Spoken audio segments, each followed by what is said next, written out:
To keep you updated on the capital and financial markets, here is a recap of what happened.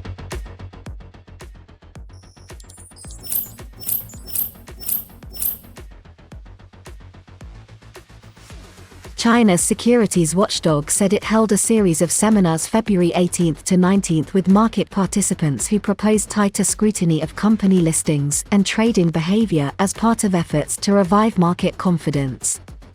The meetings were led by the watchdog's newly installed chairman Wu Qing and held immediately after the week-long Lunar New Year holiday, reflecting the urgency to stabilize a market that dropped to 5-year lows early this month.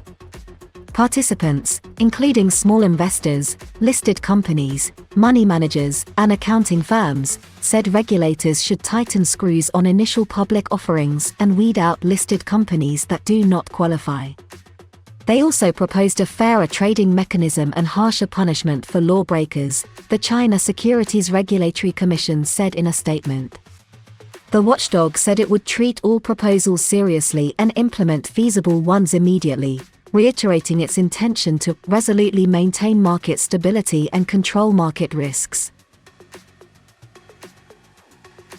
Japan's efforts to motivate households to unlock their massive financial assets held in cash or deposits for investments has hardly made progress over the past few decades. According to the Bank of Japan, total financial assets held by Japanese households stood at 2.12 quadrillion yen as of last September, more than half of which were held in cash or savings accounts.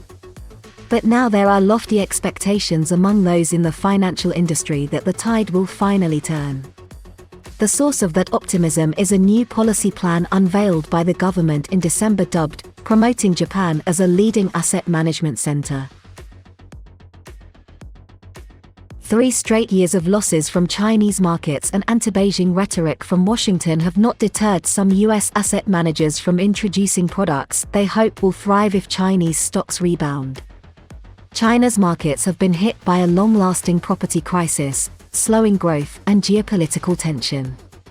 The Institute of International Finance estimates $80 billion of outflows from Chinese portfolios last year, and the bellwether blue-chip CSI 300 index has fallen 43% from its record high of 3 years ago. China's markets, which reopen on the 19th of February after the Lunar New Year holidays, are down nearly 2% year-to-date, bouncing off lows on support measures from Beijing. Despite the extended pain, U.S. fund managers with China-focused products have been betting that investors will want to return to the market, arguing that valuations make the country hard to ignore. Vietnam's stock market is running ahead of its neighbors and pulling a trickle of foreign investment for the first time in months, as its banks bounce back from a credit crunch and the economy charts a path through China's slowdown. The benchmark index is up almost 9% this year and nearly as much in dollar terms, to put it ahead of regional peers such as Malaysia or the Philippines, as well as the S&P 500. Perennial speculation that the market, which dominates frontier indexes, could be upgraded to emerging status is also gathering steam, with JP Morgan noting that a preliminary decision by index provider FTSE may come as soon as September, in line with an earlier Reuters report. Foreign investors continued buying Japanese shares in the week ended the 16th of February, rallying behind the domestic stock market as it marched towards an all-time peak on optimism over corporate reforms and lower valuations. According to exchange data, foreigners acquired 111.26 billion yen worth of Japanese stocks on a net basis in the week to the 16th of February, after buying about 817.43 billion yen on a net basis in the previous week. The latest e-Zine is now available for download at FIMM's official website. Download your copy today to keep up to date with what's going on in the industry. This has been the FIMM TV Weekly Recap.